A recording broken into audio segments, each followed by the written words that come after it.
हमें ज्वाइन किया है कर्नल रिटायर्ड आबिद लतीफ़ साहब ने। सर बहुत शुक्रिया आपके वक्त के लिए। सबसे पहले तो पाकिस्तानी फौज ने दुरुस्त जवाब दिया, बरवक्त जवाब दिया, आप इस रिस्पॉन्स को किस तरह से देख रहे हैं?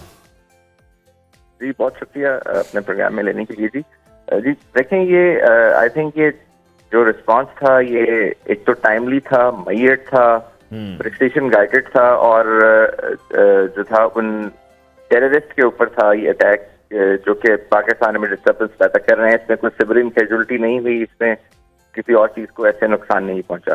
तो आई थिंक ये बहुत जरूरी था और जरूरी इसलिए भी हो गया था जब ईरान की तरफ से एक एग्रेशन हुई in terms of missile fire. जी तो पाकिस्तान को ज़ाहिर रिस्पॉन्ड करना था, क्योंकि पाकिस्तान हमेशा से सोवरेनिटी का अपना भी और दूसरों का भी ख्याल करता है। पाकिस्तान ने ओवर अ डिकेड ये ईरान के साथ इशू चल रहा है, जिसमें पाकिस्तान ने कई दफा ईरान को डोजियर्स भी दिए, वो डिटेल्स भी दी कि जहाँ से ये सारी एक्टिविटी होती है और जो बलोच इंसर्जेंसी फैलाने की कोशिश की जा रही है। लेकिन डेफिनेटली कभी वहाँ से कोई ऐसा रिस्पॉन्स नहीं आया और जो इट वाज अ सरप्राइज जो ईरान ने ये किया। लेकिन आई थिंक जो पाकिस्तान ने किया it was not a surprise for anybody, क्योंकि पाकिस्तान की ये पॉलिसी है कि वो अपनी जो टेरिटोरियल इंटेग्रिटी है या जो सोवरेनिटी है उस पर देयर इज नो कॉम्प्रोमाइज। तो आई थिंक ये बहुत टाइमली था, बहुत मैयट था और बहुत जरूरी था।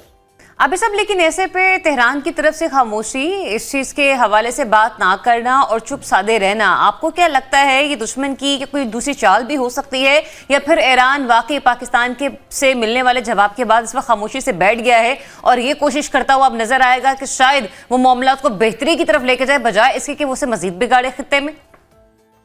जी विद ड्यू अपॉलजी, एक तो ईरान हमारा दुश्मन नहीं है, Iran is a brotherly country और नेबर है। टोटली अग्री, लेकिन जिस तरीके से कल की हरकत हुई उसके बाद ब्रदर इन कंट्री की तरफ से इस किस्म का रिस्पांस वो डेफिनेटली क्वेश्चन मार्क था।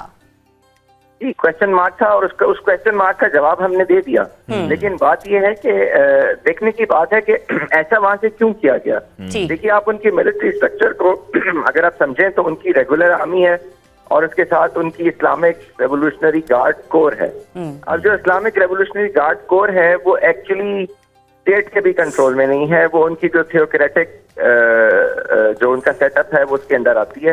उसके बहुत सारे टास्क हैं, उसमें उनकी आर्मी भी है, एयरफोर्स भी है, उसकी अपनी एयरफोर्स है, अपनी आर्मी है, अपनी नेवी है, अपनी एरोस्पेस फोर्स है, कुछ सेगमेंट है और एक और सेगमेंट भी है जो वहाँ पे सोशल पुलिसिंग करता है। तो उसको इंटरनेशनली यूएसए ने, सऊदी अरब ने इस फोर्स को जिसकी मैं बात कर रहा हूँ, रेवोल्यूशनरी आर्मी को, इसको इंटरनेशनली टेररिस्ट ऑर्गेनाइजेशन भी डिक्लेयर किया हुआ है। इस कॉन्टेस्ट में आप देखें और ये बहुत पावरफुल होगी over a period of time. और क्योंकि वहाँ पे कंटेस्टेशन भी चल रही है, political contestation between the liberals, between the जो वहाँ की यंग जनरेशन है जो पढ़ी लिखी है, वहाँ की जो पॉलिटिकल पार्टीज हैं और जो वहाँ की थियोक्रेटिक जो सेटअप है, इसके दरमियान में एक फ्रिक्शन है। तो आई थिंक ये जो मैनिफेस्टेशन थी, ये जो मिसाइल्स फायर किए गए, ये वो अब क्योंकि वो एक एक्वायर्ड पावर आ गई है, उसके पास एक मिलिट्री माइट क्रिएट हो गया वहाँ पे over a period of time.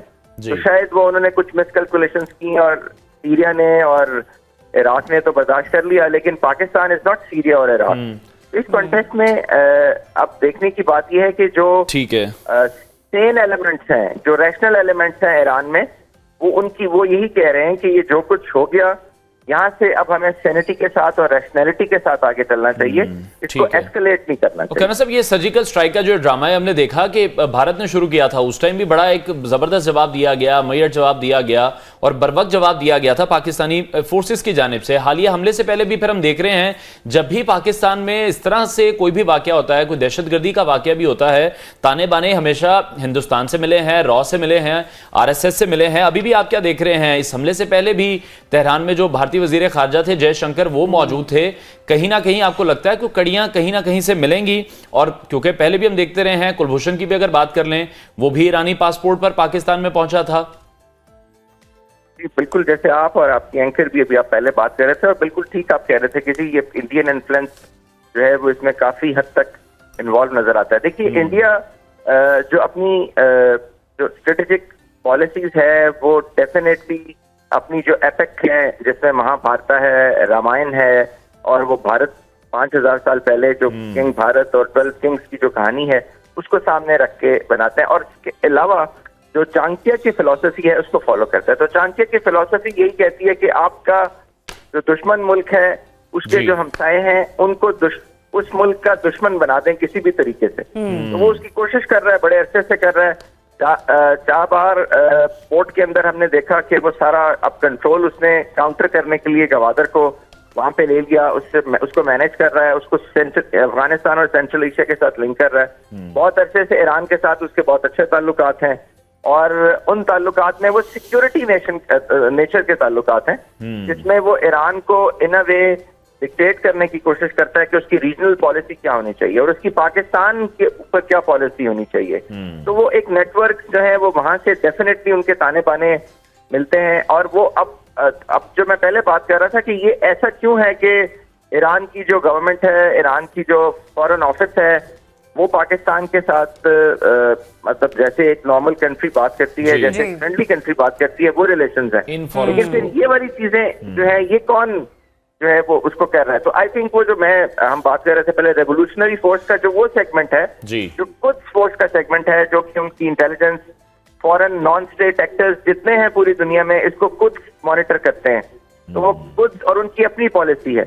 तो इस लिहाज से देखा जाए तो एक डिफिकल्ट सिचुएशन है जिसमें इटसेल्फ ईरान के अंदर बहुत सारे स्ट्रक्चर्स हैं जो लेयर्स में हैं और वो इस तरह से ऑपरेट करते हैं, लेकिन पाकिस्तान ने हमेशा रिस्ट्रेन शो किया है। बिल्कुल ऐसे ही है। और कर्नल साहब यहाँ पर एक बहुत बड़ा लम्हा फिक्र हमारे लिए ये भी है कि डिफिकल्ट सिचुएशन बॉर्डर के उस तरफ ही नहीं, विद इन द पाकिस्तान भी है। महारंग बलोच जो कि एक धरने की क़यादत करते हुए हमें नजर आ रही हैं मिसिंग पर्सन्स के हवाले से, कल जो उन्होंने स्टेटमेंट पास की, उन्होंने कहा कि ईरान में जो लोग मरे हैं उनके लवाहिकीन यहाँ धरने में मौजूद हैं। मतलब ये कि उनके मुंह से सच निकल चुका है कि जिनको वो मिसिंग कह रही हैं वो ईरान में दहशतगर्द कैंप चला रहे हैं। इससे पता ये भी चल जाता है कि मिसिंग के हवाले से जो ड्रामा रचाया जा रहा है वो भी कहीं ना कहीं पाकिस्तान को नुकसान पहुंचा सकता है और पहुंचा रहा है।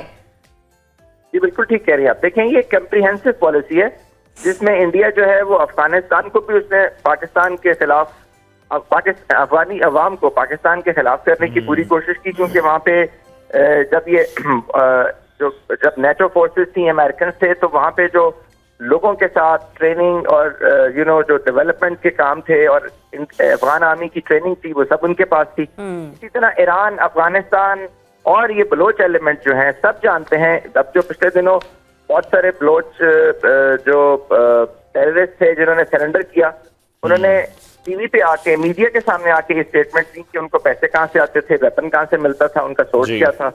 और गुरबचन यादव भी अपनी डोजियर में ये कह चुका है, उसकी स्टेटमेंट्स हैं, और भी बहुत सारे लोग। तो ये इट इज एविडेंट कि एक्चुअली कौन इसको प्ले कर रहा है और कौन पाकिस्तान को उसके नेबर्स के साथ ताल्लुकात खराब करवाना चाहता है और किस तरीके से ये किया जा रहा है।